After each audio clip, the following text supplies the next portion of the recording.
Sir banking ఎగ్జామ్స్లో cut ఆఫ్ని ఎలా fix చేస్తారు సార్? ఎందుకంటే ఒక్కొక్కసారి ఒక్కొక్క రకంగా అంటే మారుతూ వస్తూ ఉంటుంది. అది ఏ విధంగా ఫిక్స్ చేస్తారు అసలు?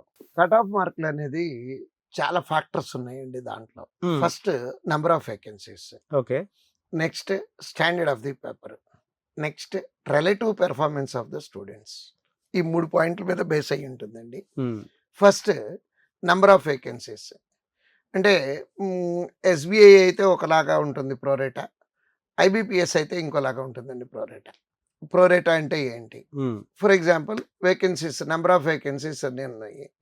దానికి ప్రిలిమినరీ నుంచి మెయిన్స్కి ఎస్బీఐ క్లర్క్ కానీ ఎస్బీఐ పిఓ కానీ అయితే 1:10 రేషియోలో తీస్తారండి. అంటే ఫర్ ఎగ్జాంపుల్ ఒక 1000 వేకెన్సీస్ వచ్చినాయి అనుకుందాము.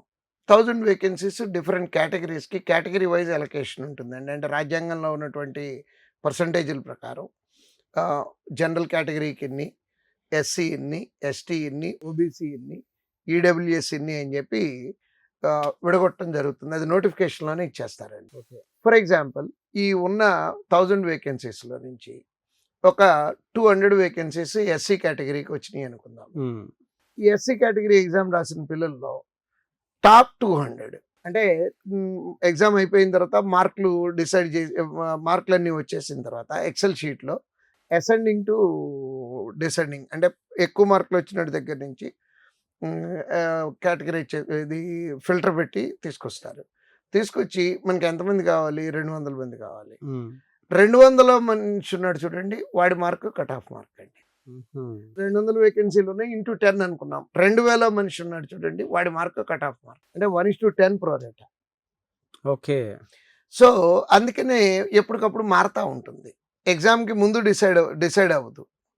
ఎందుకనంటే ఇప్పుడు ఇదే 2000 వేకెన్సీలు ఉన్నాయి అనుకుందాం అండి. ఆ కేటగిరీకి 2000 వేకెన్సీలు ఉన్నాయి అనుకుందాం. 2000 × 10 అంటే 20,000 మంది సెలెక్ట్ అవుతారు. 2000 మంది సెలెక్ట్ అయ్యేటప్పుడు కట్ ఆఫ్ ఎక్కువ ఉంటుంది. 20,000 మంది సెలెక్ట్ అవ్వాలంటే కట్ ఆఫ్ మార్క్ తక్కువ వస్తుంది. అంటే ఫస్ట్ ఫ్యాక్టర్ ఏంటి అంటే కట్ ఆఫ్లు డిసైడ్ చేసే దాంట్లో నెంబర్ ఆఫ్ వేకెన్సీస్ అండి. రెండో పాయింట్ ఏమనుకున్నాము అంటే స్టాండర్డ్ ఆఫ్ ది పేపర్. వేకెన్సీలు బాగా ఎక్కువే ఉన్నాయి అంటే కట్ ఆఫ్ మార్క్ ఏమవ్వాలనుకున్నాం, బాగా పెరుగుతుంది అనుకుంటాం. అట్లా అవ్వాల్సిన అవసరం ఏం లేదండి. పేపర్ ఎక్స్ట్రాడినరీ టఫ్గా ఇచ్చాడు అనుకుందాము, అంటే ఇంతవరకు ఎప్పుడు ఊహించినంత టఫ్గా వచ్చింది అనుకుందాము. పేపర్ నార్మల్గా ఉంటే 100కి 100 ఆన్సర్ చేసేవాడు, ఎక్స్ట్రాడినరీ టఫ్గా ఉంటే 50 ఆన్సర్ చేస్తామండి. ఎందుకంటే టైం బౌండ్ ఉంది కాబట్టి అక్కడ లాజిక్.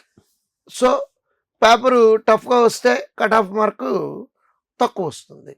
ఇదే పేపర్ బాగా రాక్ బాటమ్ పేపర్ వచ్చింది అనుకోండి, కట్ ఆఫ్ మార్క్ ఎక్కువ ఉంటుంది. ఇది రెండో ఫ్యాక్టర్ అండి. ఓకే. ఫస్ట్ ఫ్యాక్టర్ ఏమో నెంబర్ ఆఫ్ వేకెన్సీలు, రెండోది పేపర్ స్టాండర్డ్స్. థర్డ్ పాయింట్ ఏంటంటేనండి రిలేటివ్ పెర్ఫార్మెన్స్ అనే మాట మాట్లాడుకున్నాము. రిలేటివ్ పెర్ఫార్మెన్స్ అంటే ఏంటంటే కొన్ని ఎగ్జామ్లో ఏం జరుగుద్ది అంటేనండి, తపస్సు చేసినట్టు చేసేసే పిల్లలు ఉంటారు. ఎట్లాంటి పేపర్ అయినా సరే, what ever the standard of the paper, super performance ఇచ్చే బ్యాచ్ కనుక ఎక్కువ మంది ఉన్నారనుకోండి ఆ ఎగ్జామ్లో ఉంటారండి, తగులుతారు. అట్లా అవును, విపరీతమైన కట్ ఆఫ్ వచ్చేస్తుందండి. ఇది బాగా టఫ్ పేపర్ వచ్చింది, ఈసారి కట్ ఆఫ్ తక్కువ ఉంటుంది అనుకున్న రోజును కూడా అద్భుతమైన చాలా ఎక్కువ కట్ ఆఫ్ వచ్చేటటువంటి అవకాశం ఉంటుంది. అంటే కట్ ఆఫ్ మార్క్ అనేది ఎగ్జామ్ అయిపోయి రిజల్ట్స్ వచ్చే వరకు ఎవరు ఏదో రకరకాల గెస్సులు చేసి చెప్తా ఉంటారు, కానీ ఇదంతా గాల్లో రాళ్ళు వేయటమే తప్పించండి.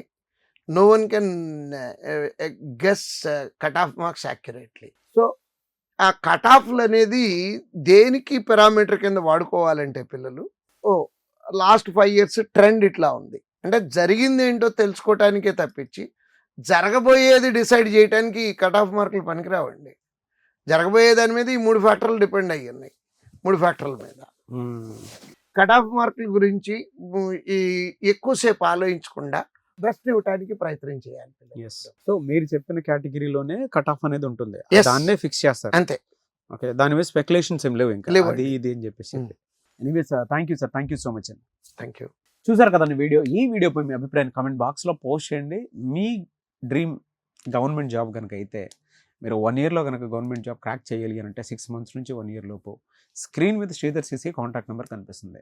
విజయవాడ, హైదరాబాద్ లాంటి ఏరియాస్తో పాటు అన్ని ఏరియాలో ఏపీ, తెలంగాణలో ఉన్నాయి. మీరు కనుక మీకు వచ్చినటువంటి ఏరియాలో అంటే మీకు నచ్చిన ఏరియాలో జాయిన్ అయ్యి మీ ఇంట్లో ఉండే గవర్నమెంట్ జాబ్ క్రాక్ చేసుకోవాలి అనుకున్నటువంటి వాళ్ళకి అద్భుత అవకాశం జనవరి నుంచి కల్పిస్తుంది. కాబట్టి ఎవరైనా సరే ఎన్రోల్ చేసుకుందాం అనుకుంటే మాత్రం స్క్రీన్ మీద మీకు కాంటాక్ట్ నెంబర్ కనిపిస్తుంది. దాన్ని మీరు కాల్ ఆర్ మెసేజ్ వాట్సాప్ చేసి వెంటనే ఎన్రోల్ చేసుకోండి.